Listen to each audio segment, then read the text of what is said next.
Halo teman-teman semuanya, Assalamualaikum warahmatullahi wabarakatuh. Salam sejahtera untuk kita semua. Sehat-sehat selalu bersama keluarga tercinta.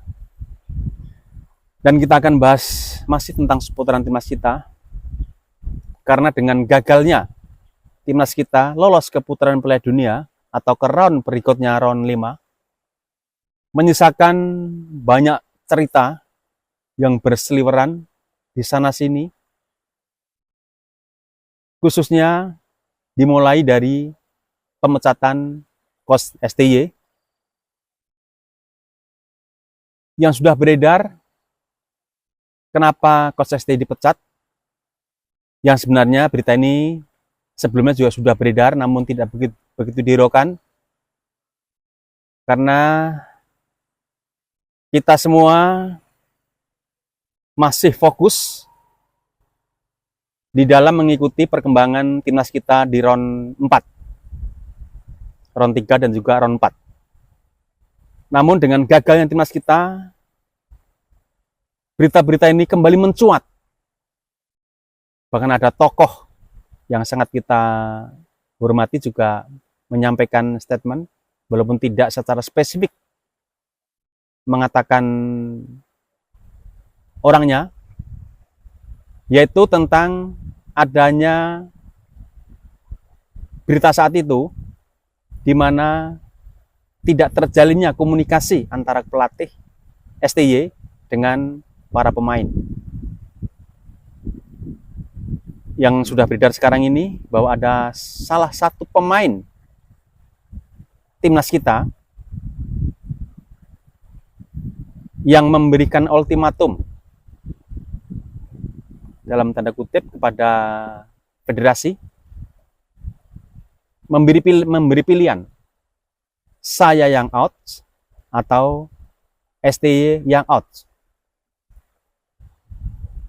Tentu saja pemain ini adalah pemain yang sangat berpengaruh waktu itu dengan harga yang juga cukup lumayan.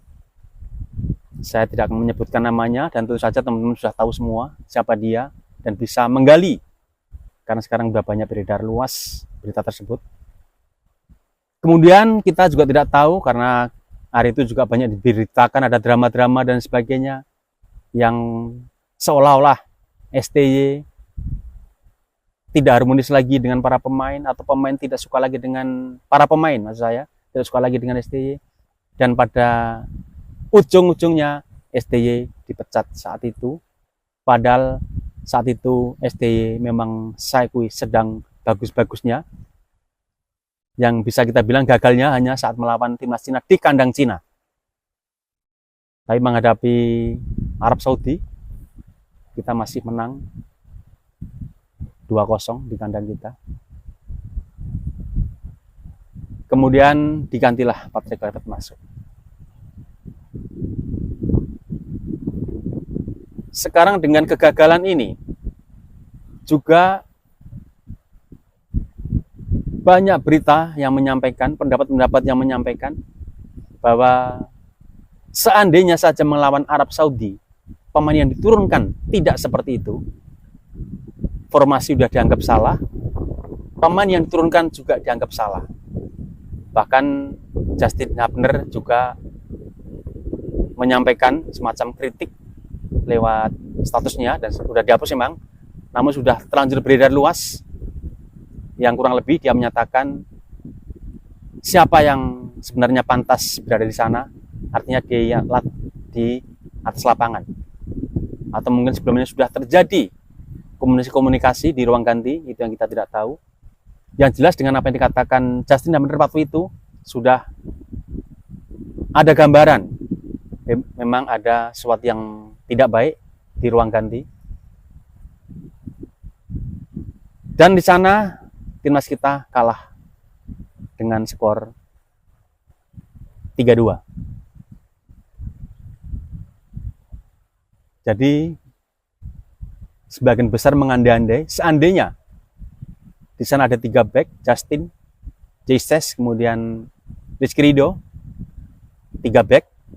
Kemudian ada kanan kiri diapit oleh Kevin Dix yang bisa naik turun. Dan di kiri mungkin Calvin Verdong atau Dan James. Dan Calvin Verdong juga menyatakan di saat itu, ada di konferensi persnya, kita sudah sama-sama melihat, dia di tribun, dia sampai seperti geram mengatakan bahwa seandainya saya di sana, kalau tidak salah seperti itu. Nah, nanti coba bicara lagi sambil menangis dia, sambil gerem. Mungkin teman-teman sudah mendengarkan. Kemudian kita melawan Irak kemarin, pemain yang diturunkan sudah cukup bagus.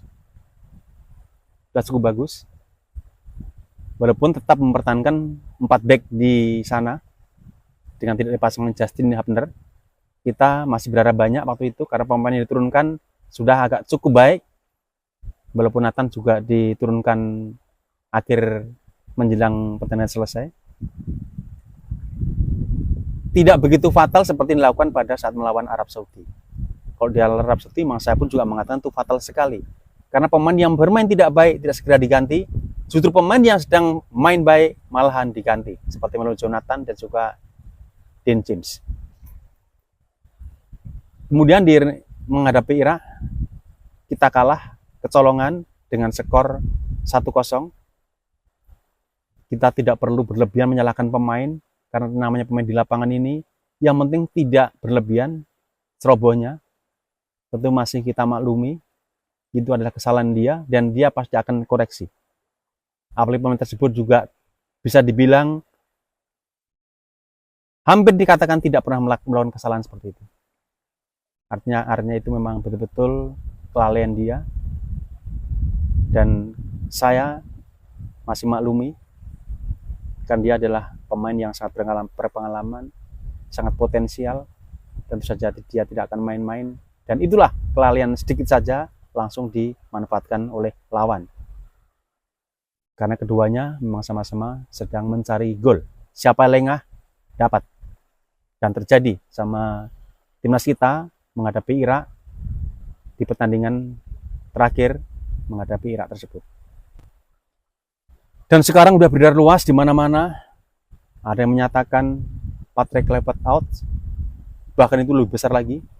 Banyak pengamat juga, penonton, penggemar semuanya menyatakan seperti itu. Walaupun tidak semuanya, namun sebagian besar.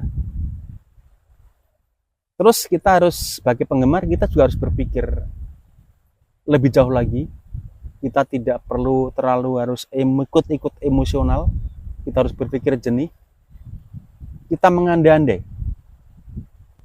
Walaupun banyak permintaan agar Patrick out, STY masuk kembali, atau diganti Alex Pastor di sana. Nah, sekarang kita coba dengan berpikiran yang jernih. Anggap aja Patrick Kluivert out. Diganti, terus ada pergantian pelatih. Kalau Patrick Kluivert out dengan seluruh timnya yang sekitar 18 orang, tentu kompensasi yang akan dikeluarkan PSSI tidak akan sedikit, akan meledak. Sedangkan yang saya dengar, jadi maaf mungkin jika dikatakan saya hanya memberikan berita, hanya mendengar, memang saya mendengar dan membaca bahwa STY sekarang ini juga masih ada semacam tunggaan atau cicilan daripada federasi. Kalau ditambah lagi kita harus menggelontorkan uang sekian miliar untuk kompensasi Patrick Kluivert CS. 18 orang ini apa nggak luar biasa kita akan membebani PSSI. Kemudian ada yang menyampaikan STY kembali. Apa kira-kira STY mau? Tentu kita butuh waktu, butuh pendekatan dengan STY. Karena STY saat itu tentu tersinggung. Dia sedang baik-baiknya, hanya kegagalan saat itu melawan Cina, langsung didepak dengan alasan ada komunikasi yang tidak jalan antara pelatih dan juga pemain. Jadi kita harus berpikir jernih. Kalau saya menyarankan dan itu bisa direalisasi, saya lebih baik kalau memang Patrick mau diganti, hanya Patrick Kluivert yang diganti, kemudian Alex Pastor sebagai penggantinya. Namun pertanyaannya, apakah Alex Pastur juga bersedia menggantikan Patrick sementara dia sebagai tim pelatihnya Patrick Kluivert? Kecuali kita memberikan waktu kepada Patrick sampai dengan gelaran Piala Asia. Kita lihat perkembangannya, tentu ini juga butuh pengorbanan. Kalau apa yang dikerjakan Patrick Kluivert seperti sebelum-sebelumnya, saat masuk sampai dengan terakhir menghadapi Irak, tentu kita tidak berharap banyak nanti di gelaran Piala Asia. Namun kalau kita langsung pecat Patrick Kluivert dan semuanya timnya nanti ikut, akan besar biaya yang akan digelontorkan. Jadi apa tidak sebaiknya kita kepala dingin, hati kita dingin, menunggu saja apa yang akan terjadi nanti di rapat Esko PSSI. Sekarang kita masih menunggu Bapak Erick Thohir sedang ada acara pernikahan anaknya, kalau tidak salah tanggal 18. Jadi kita tunggu saja nanti kapan akan ada rapat Esko, dan kita berharap yang terbaik tentu saja, khususnya untuk timnas kita. Terima kasih, mohon maaf jika ada kata kalimat yang kurang berkenan, ada kelebihan saya berbicara. Kiranya teman-teman bersedia untuk memaafkan dan juga meluruskan, dan terima kasih atas dukungannya. Selamat aktivitas.